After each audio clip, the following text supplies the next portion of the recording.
लोकनाथ कृष्णा गोपिका जना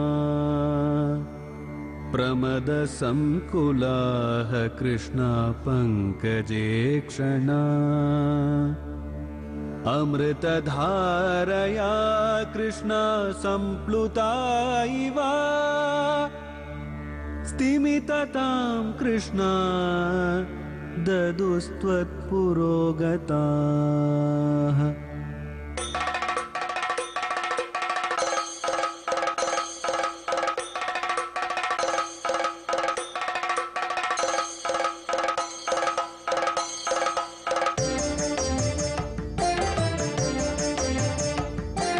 குருவாயூரப்பனா கோகுலத்து மன்னனா குழந்தையாக கோலம் தரும் மாமாய வண்ணனாம் நாராயணீயமெனும் நல்விருந்தின் நாதனாம் நாமரசத்தேனினிமை கூட்டுகின்ற ஆயனாம் நாராயணா ஸ்ரீமன் நாராயணா நாராயணா ஸ்ரீமன் நாராயணா நாராயணா ஸ்ரீமன் நாராயணா நாராயண பட்டதிரி உருகும் பரமனா நலம் தரும் நாராயணீயம் அருள் வழங்குமே தினம் நம்மை காக்குமே. கம்ச சம்வாரிய தூர்யம் கலமதிரவிதல் காரியமார்யன் பித்ரும்ஸ்தன் ஆஹகல்தம் व्याप्तमूर्ते स्तव च समसिषद्धूरमुत्सारनाय रुष्टो दुष्टोक्तिभिस्त्वं गरुडैव गिरिं मञ्जमञ्चल उदल्चत् खड्गव्यावल्कतुको संग्रहपि च खटात् प्राग्रहिः उग्रसेनिवो. சானூரனும் முஷ்டிகனும் அழிஞ்சு போயிட்டான்றது கொஞ்ச நாள் கழிச்சுதான் கம்சனுக்கு தெரிஞ்சது. அதனால கம்சனுக்கு கோபம் வந்தது. சம்வார தூர்யம் நிறுத்துங்க, பேரிகைகள்லாம் எதுக்கும் வாசிக்க வேண்டாம். நமக்கு தோல்வி ஏற்பட்டிருக்கு, நம்முடைய எதிரியை கொண்டாடி எல்லாரும் கரகோஷம் பண்ணிட்டு இருக்காளே அப்படின்னு கம்சன் என்ன பண்ணான், என்ன பண்றதுன்னே அவனுக்கு தெரியல. அப்படியே இந்த பக்கமும் அந்த பக்கமும் திரும்பி உத்தரவுகளா பிறப்பிச்சுட்டே இருந்தானா. என்ன உத்தரவுனா, பித்ருஸ்தான் ஆகல்தும் வியாப்தமூர்த்தே ஸ்தவச சமசிஷத். வசுதேவர் தேவகிய முதல்ல போய் சிறையில் அழிச்சிடுங்க. இந்த வளர்த்த அப்பா இருக்காரு, நமக்கு தெரியாம ரகசியமா இவனை ஊட்டி வளர்த்திருக்காரு, அவர் எங்க இருக்காரு? இங்கதானே நந்தகோபர் உட்கார்ந்து இருக்கார் மல்யுத்த இந்த ஒரு அழகான இந்த இடத்துல, அந்த மல்யுத்தம் நடக்கக்கூடிய இடத்துல உட்கார்ந்து இருக்கக்கூடிய நந்தகோபரை பிடிச்சு இழுத்துருவாங்க. நல்ல சங்கிலியால கட்டி அவரை சிறையில அடையுங்க. கண்ணனையும் பலராமனையும் இந்த குழந்தைகளை விடாதீங்க, அவர்களையும் கட்டி வெகு தூரம் நாடு கடத்தப்படட்டும். இவர்களை அழிக்க வேண்டாம், இவர்களை நாடு கடத்தி ஏதாவது ஒரு இடத்துல சிறை வச்சு வாழ்க்கைனா என்னன்னு தெரிஞ்சுண்டு நம்மளை கஷ்டப்படுத்தினவா இல்ல கஷ்டப்படுத்தி நம்ம கடைசியா அழிக்கலாம் அப்படின்னு கிடுகிடுன்னு. குருவாயூரப்பா, உன்னை பெற்றெடுத்த தாயார் தகப்பனார் வளர்த்தவர்கள், இவர்கள் எல்லாரையும் அழிக்கணும் அப்படின்னு மாறி மாறி அவன் உத்தரவை போட்டு இருக்கிறத பார்த்த உடனே குருவாயூரப்பனான கண்ணனுக்கு பொறுக்கலையா. இனிமே நம்ம காலதாமதம் பண்ணக்கூடாதுன்னு கிருஷ்ணன் ஒரு கத்து கத்தினாரா. கம்சன் சொன்ன உத்தரவை யாராவது நிறைவேற்றினா அவர்கள் முதல்ல என்னால கொல்லப்படுவீர்கள், ஜாகிரதை, யாரும் எங்களுடைய அப்பா அம்மா கிட்ட நெருங்க கூடாது அப்படின்னு குருவாயூரப்பனான நீ ஒரு சத்தம் போட்ட உடனே அதுதானே அவர்களுக்கு வேணும். கம்சன் அழியணும்னு தானே அவ நினைச்சுட்டு இருக்கா. எல்லாரும் பயந்து போய் அப்படியே நிசப்தமா உட்கார்ந்துட்டா. கம்சனுக்கு என்ன பண்றதுன்னு தெரியல. அப்படியா, நான் போய் அவர்களை அழிக்கிறேன் அப்படின்னு இடுப்புல இருக்கக்கூடிய கத்தி கட்கவும் யாவல் கத்துகோ கையில இருக்கக்கூடிய அந்த இடுப்பு கத்திய வேகமா எடுத்தானா. அப்ப குருவாயூரப்பா நீ என்ன பண்ண, அவனை அழிக்கணும்ன்ற எண்ணத்தோட சட்டுன்னு அப்படியே ஒரு தாவு தாவின பலராமனை விட்டுட்டு. அப்படி தாவினது எப்படி இருக்குன்னு பட்டத்திரி சொன்னார். துஷ்டோக்தி பிஸ்தம் கருடை வேகிரியும் மஞ்சமல் சல் சத்து.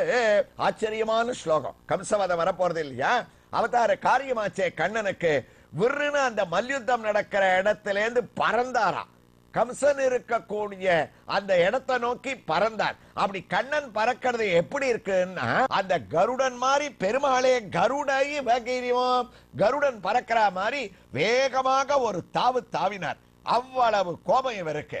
அந்த கருடன் மாதிரி இவர் பறந்தார்ன்ற வார்த்தையை பட்டத்திரி எங்க இருந்து எடுத்தார்னா, நாம அடிக்கடி நாராயணியத்துல சொல்லுவோமே, சுவாமி தேசிகனுடைய சீசுக்திகளை எல்லாம் பட்டத்திரி வாசியிருக்கார், அவருடைய பதப்பிரயோகங்களை பிரயோகப்படுத்துவார்னு.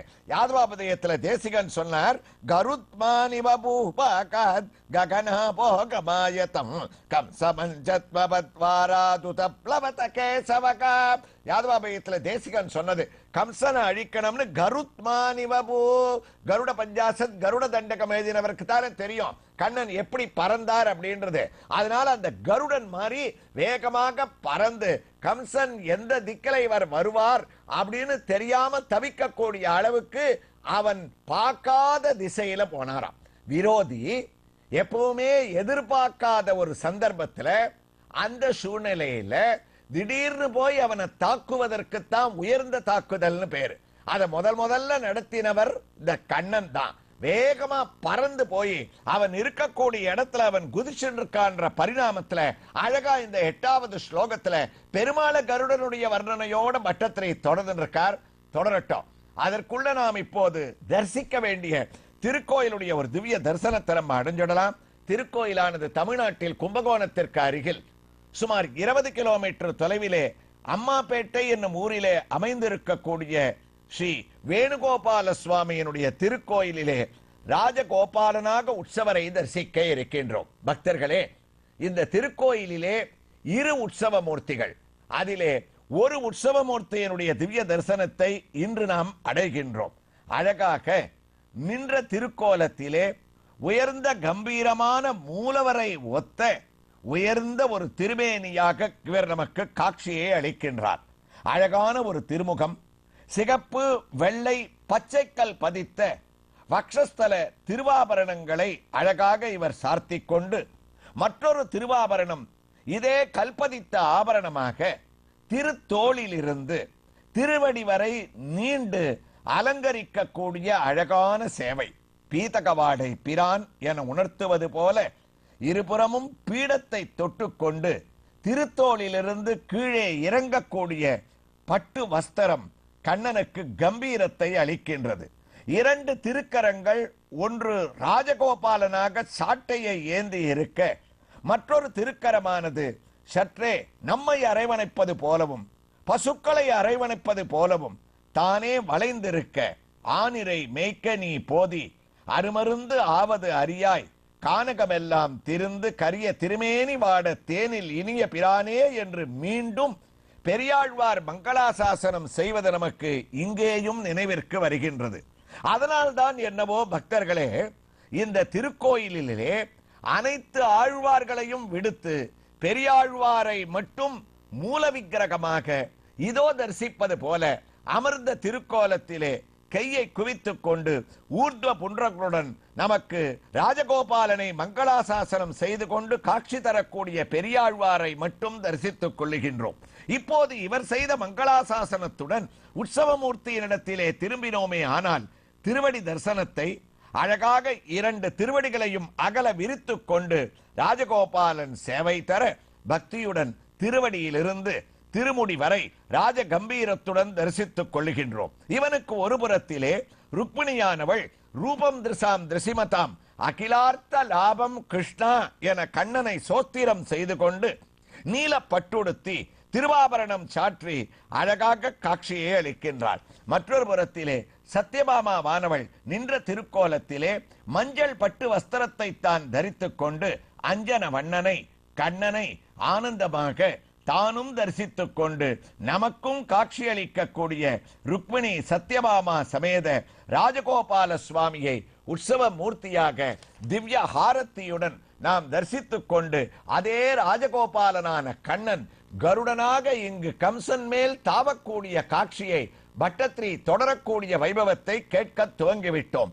ருஷ்டோ துஷ்டோக்திபிஸ்தம் கருடயிவகிரிமம் மஞ்சமல் உதல்சதே பாகவதம் பேசித்து பிரகிருத்ய கேசே சுசலத் கிரீடமோ நிபாத்ய ரங்கோ பரிதுங்க மல்ஜாத் தஸ்யோ பரிஷ்டாத் ஸ்வயமப்ஜனாபகாக பபாத விஸ்வாஸ்ரயாத்மதந்திரகா.